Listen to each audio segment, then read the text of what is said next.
Vamos falar dessa temporada do Bahia por aqui. Eu, obviamente, sou torcedora do Bahia, sou correspondente da TNT Esportes na Europa, claro, Albuquerque, para quem está na dúvida por aí, moro em Paris, mas eu acompanho muito o Bahia porque é o meu clube no Brasil e, obviamente, no futebol brasileiro é a equipe que eu dou mais atenção, que eu acompanho, que eu assisto as partidas de madrugada, inclusive. Então, vamos fazer um pouco aqui de análises, já tentar projetar um pouquinho 2025, quais são as posições mais carentes, qual foi a palavra que definiu um pouco o Bahia em 2024, para a gente pensar um pouco sobre esse clube que tem uma história absurda, mas que nos últimos anos tinha deixado de ser protagonista no futebol brasileiro, foi comprado pelo Grupo City, começa um novo caminho, um caminho diferente, projetos a médio e longo prazo, contratações que a cada ano parecem mais interessantes. Foi um primeiro ano do Grupo City, inclusive no Bahia, bem complicado, com o Bahia brigando para não cair para a segunda divisão até a última rodada. E neste ano, 2024, na última rodada, o Bahia estava brigando para entrar naquela primeira eliminatória de Libertadores, né, que muita gente chama de pré-Libertadores, e foi, no fim das contas, o que o Bahia atingiu como classificação no Campeonato Brasileiro de 2024. Antes de falar um pouco sobre o que eu acho que foi esse Campeonato Brasileiro, porque, no fim das contas, é a principal competição do Bahia no ano, quero só trazer aqui rapidamente a análise sobre Campeonato Baiano e Copa do Nordeste, né? O Bahia não tem títulos na temporada. Para mim, Clara Albuquerque, torcedora, e acredito que no contexto também de relevância mesmo para o futebol, o Campeonato Baiano não é algo que faz falta, não é um título que eu acho que o Bahia precisa priorizar. Para mim, é um campeonato que o Bahia precisa testar jogadores mais jovens, colocar alguns jogadores mais jovens para estar em campo. Claro, tem uma rivalidade local, é importante vencer os clássicos locais, mas ainda assim não é uma prioridade. Me incomoda muito pouco que o Bahia não tenha vencido o campeonato estadual. A Copa do Nordeste, aí sim, eu acho que é um campeonato que o Bahia, a depender de como estiver o momento ali, priorizar as partidas, porque, claro, não necessariamente vai ser o único compromisso do momento, mas é uma competição que eu acho que é mais interessante para o Bahia ter vencido. O Bahia chegou até as semifinais, acho que um dos motivos de não ter chegado na final e não ter vencido é justamente porque tem ainda algumas carências no elenco que eu acho que devem ser resolvidas para 2025, para esse Bahia avançar um pouco. Mas, ainda assim, se entende que é um ano de reconstrução, um ano de que o Bahia saiu deste primeiro ano com o Grupo City com poucas contratações de relevância, ainda era um momento de organizar muito a casa, e aí eu digo até no sentido administrativo mesmo, tá? De finanças, de organização. E neste ano, 2024, aí sim, o Bahia faz uma janela no início do ano, né? Deste ano 2024, uma janela interessante, com nomes importantes, obviamente, Everton Ribeiro, Jean Lucas, Caio Alexandre. No meio do ano chega o Lúcio Rodrigues, que é um jogador jovem, mas que tem uma perspectiva muito interessante e que não era só o Bahia que estava de olho. Então, é um primeiro ano em que o Bahia, de fato, se reforça com jogadores de um nível acima do que estava acostumado a se reforçar. E, claro, isso demanda um certo tempo ali de adaptação, de escolhas a serem feitas. Eu acho que o Bahia fez inicialmente uma escolha de priorizar o meio-campo da equipe, porque nesse projeto do Grupo City, nessa ideia de jogo que o Grupo City quer colocar em campo, de ser um time protagonista, que gosta da bola e não apenas uma equipe reativa, o meio-campo é o coração. Então, eu acho que foi por onde o Grupo City começou. E agora, para 2025, acho que as prioridades precisam mudar e já falo sobre isso. Vamos analisar aqui um pouquinho o que foi essa temporada, né? Como a gente pode julgar, de certa forma, os resultados do Bahia. Eu acho que é muito difícil escolher apenas uma palavra, se foi uma temporada, por exemplo, surpreendente, ou se foi uma temporada de fracasso, de alívio, decepcionante, né? Talvez seja isso, surpreendente ou decepcionante, porque a gente viu 2 Bahias no Campeonato Brasileiro. Na primeira metade do campeonato, especialmente ali nos primeiros 14, 15 jogos, talvez, não lembro agora exatamente quando, o Bahia brigava acima do G4, né? Chegando muitos momentos a estar na briga entre primeira e segunda colocação, bem mais no início ali do Campeonato Brasileiro, e depois ali a partir, especialmente do segundo turno, o Bahia passa a brigar entre a 8ª e a 6ª colocação. Então, existe um Bahia de primeiro turno e um Bahia de segundo turno. O Bahia do primeiro turno, inclusive, não é só que ele conseguia os resultados.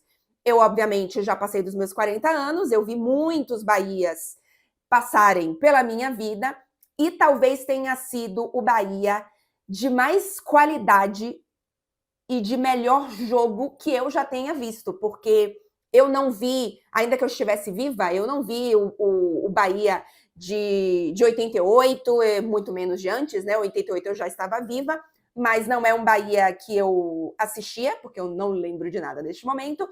Então, eu vi um Bahia que foi para a Série C, um Bahia que brigava na Série B, um Bahia que passou 10 anos sem conquistar nem mesmo um título baiano. E mesmo que em diversos momentos eu sentisse orgulho daquela equipe que entrava em campo, em termos de qualidade, a gente sabia que não era o que estava acontecendo ali, né? Então, talvez alguns destes jogos deste Bahia, no primeiro turno do Campeonato Brasileiro, foram, assim, os melhores jogos que eu já vi do Bahia, sem ser vídeo, né, gente? Óbvio. E acho que isso traz uma satisfação muito grande. Eu lembro, assim, de primeiro turno, da gente falar do Bahia ser o melhor time, assim, de estar jogando o melhor futebol do futebol brasileiro. E isso, assim, há alguns anos era impensável para esse Bahia. E isso, claro, tem um trabalho do Rogério Ceni, já vou falar um pouco mais sobre ele, mas tem também a qualidade das peças em campo. Então, foi um primeiro turno surpreendente e muito satisfatório, e aí não no sentido medíocre da palavra, assim, medíocre no sentido de estar no meio, né, de ser normal, mas no sentido de ser prazeroso. Mas a palavra não é satisfatório. Foi um primeiro turno prazeroso, eu acho que para mim, como torcedora do Bahia, e foi um primeiro turno surpreendente, porque eu acho que não se imaginava um Bahia brigando pelas primeiras posições. O segundo turno, eu entendo que, pelo que a gente viu na primeira metade, existe um certo sentimento de decepção, de frustração, porque, poxa, o Bahia estava brigando pelas primeiras colocações, podia pegar ali, muitos momentos brigou pelo título, né, mas obviamente um recorte um pouco mais curto, mas estava brigando por vaga direta na Libertadores e acabou terminando na 8ª colocação. Se não tivessem aberto mais vagas, o Bahia poderia ter ficado de fora, né? Então, eu entendo que tem um sentimento também de frustração nessa segunda metade do Campeonato Brasileiro, mas eu acho que foi um ano satisfatório, porque é um ano em que o Bahia muda de patamar dos seus objetivos. Na temporada passada, eu acredito, eu nem acho que na temporada passada o objetivo era ficar na Série A, mas eu acho que o objetivo era não passar sustos na Série A. E passou, né? Mas nessa temporada, o objetivo estava muito mais em brigar na primeira metade da tabela, né? Eu não acho que o objetivo do Bahia era título, né? Em 2024, título do Campeonato Brasileiro. E nem acho que era vaga direta também para a Libertadores, tá? Então eu acho que no fim das contas o objetivo foi atingido, não foi talvez da forma que tenha terminado com essa satisfação mais prazerosa, porque, né, começa bem e termina mal. Se fosse o contrário, né, se tivesse feito o que fez no segundo turno, no primeiro turno, e se tivesse feito o que fez no primeiro turno, no segundo turno, a gente teria uma sensação de evolução, né? Começou mal, demorou a engrenar, adaptou, fez isso e aquilo, e aí no segundo turno encaixou. A gente teria essa sensação. E eu acho que mudaria, sim, um pouco esse sentimento, mas eu não acho que é uma temporada decepcionante e eu não acho que é uma temporada surpreendente, espetacular. Eu acho que é uma temporada satisfatória, de equilíbrio, né? Não durante toda a temporada, mas juntando esses dois momentos, e colocar os tijolinhos ali do alicerce, de manter um pouco mais as bases, né, assim, as colunas que sustentam esse Bahia, de um Bahia de consolidação. Então, eu acho que é um pouco por aí o que eu analiso desse Bahia para a temporada. Sobre o Rogério Ceni, para mim, inclusive, é o primeiro técnico que começa e termina a temporada no Bahia depois de mais de 15 anos, acho que são 17 anos que isso não acontecia. É o melhor técnico do futebol brasileiro? Não, não é. Mas, para mim, é um técnico que tem capacidade de evoluir ainda que ele demore a abrir um pouco as decisões, a repensar algumas coisas. Eu totalmente admito isso e tive essa sensação durante toda a temporada, mas eu acho que sim, é um técnico que ainda pode crescer com esse Bahia, que ainda pode evoluir com esse Bahia. Então, penso um pouco por aí sobre Rogério Ceni. Mas o Rogério Ceni não só precisa ter a mente mais aberta e evoluir um pouco no sentido de ter mais variedade técnica, tática para esse Bahia, ter mais variações de jogo, ainda que o Bahia tenha uma identidade de jogo, e eu acho que tem que ter, tá? E eu gosto, inclusive, da que escolheu ter, mas precisa de contratações. Como eu falei aqui no início do vídeo, o Bahia teve como prioridade nesta primeira janela de transferências, aí quando eu falo nessa primeira janeiro do ano passado, o meio-campo, e aí agora eu acho que o Bahia precisa priorizar os dois extremos. Precisa, para mim, de um goleiro titular e de um atacante titular. Não são as únicas posições que esse Bahia precisa, mas para mim são as duas que precisam de jogadores titulares e experientes. Porque eu gosto muito mais do perfil de jogadores que você consegue desenvolver um pouco mais, que estão crescendo em ambição, em experiência, e você consegue evoluir junto com eles, né? Mas você não pode só ter esse tipo de jogador em campo. Então, para mim, o Bahia precisa de experiência no gol e de experiência no ataque, porque, no fim das contas, você controla o jogo pelo meio-campo, mas você define os jogos pelos seus extremos. E o Bahia, muitas vezes nessa temporada, pecou justamente nesses extremos. A gente via muitas vezes um Bahia fazendo um grande jogo, posse de bola, finalizações e isso e aquilo, mas perdia o jogo. Então, para mim, essas duas posições são as principais. Tem nomes ideais? Sinceramente, eu não consigo apontar 2, 3 opções para essas posições, primeiro porque eu acompanho pouco os outros clubes, tá? Para dizer, nossa, esse jogador é espetacular, isso e aquilo.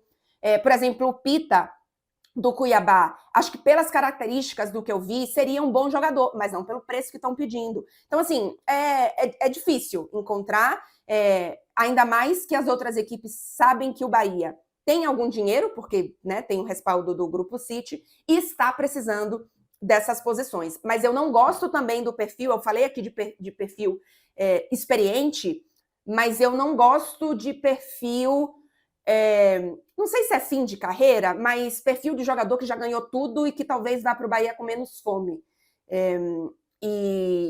Por exemplo, eu não gosto do perfil do Gabriel, tá? Que deixa o Flamengo. Eu entendo que o auge dele nem é um auge tão curto assim, né? É um auge grande no Flamengo, com bons números, mas ele, na minha opinião, ele já está em decadência e ele traz um extracampo que eu, Clara Albuquerque, não banco o risco. O pacote Gabriel Barbosa, eu, Clara Albuquerque, não gosto. Eu, sendo a diretora ali de futebol do Bahia, eu não trago. Entendo os números, entendo que o Bahia precisa de um jogador com poder de decisão, mas para mim não é o perfil. Pelo extracampo, não é um jogador que entra em campo e não só define, mas que eu também sinta orgulho, porque, na minha opinião, o Bahia pode mais. O Bahia pode mais. Eu acho que o Bahia pode ter jogadores que se conectem mais com a sua equipe, que tenham um extracampo que eu gosto mais assim do perfil. Além disso, eu acho que também precisa ali de um zagueiro, de um volante, lateral esquerda e ponta. Obviamente, eu falei aqui 6 jogadores, né? Goleiro, um centroavante, um ponta, um zagueiro, um volante e um lateral esquerdo. não vai trazer 6 titulares, e não é essa a minha expectativa. Repito, eu acho que precisa goleiro, centroavante titular, e as outras posições, aí você vai ter um jogador mais jovem que você vai trabalhar, outro jogador que é realmente para ser reserva, outro jogador que pode ajudar, mas não necessariamente será titular, mas você consiga ter um pouco mais de versatilidade nessa equipe e você também consiga colocar um pouco mais de pressão nos jogadores que você tem na titularidade, né? Então, eu acho que são mais ou menos esses jogadores, essas posições que eu traria. E sobre o que esperar de 2025, acho interessante que o Bahia consiga avançar mais, quem sabe ser campeão de Copa do Nordeste, passar dessa primeira eliminatória da Copa Libertadores, o que a gente precisa entender o quanto vai ser difícil a depender de quem enfrentar. Copa do Brasil, essa temporada chegou às quartas de finais. Não é isso, gente? Quartas de finais. Então, eu acho que é interessante tentar ali uma... Bom, interessante ser campeão, né? Mas, assim, como objetivo, uma semifinal. Eu acho que o Bahia, melhorando esses 2 extremos, pode conseguir isso. E Campeonato Brasileiro é vaga direta pela Libertadores. Eu acho que esse tem que ser o objetivo. Então, esse é um pouco das minhas expectativas para 2025 deste Bahia. É isso, galera. Se você não está lembrado, não está sabendo que eu sou Clara Buquerque, correspondente aqui da TNT Esportes Brasil. Normalmente estou falando de Liga dos Campeões, porém hoje fazendo um pouquinho aqui de análise do Bahia, o time que eu torço no Brasil, aliás, que eu torço no mundo inteiro. O Bahia é o mundo. E é isso, gente. Deixem os comentários aqui do que vocês acharam.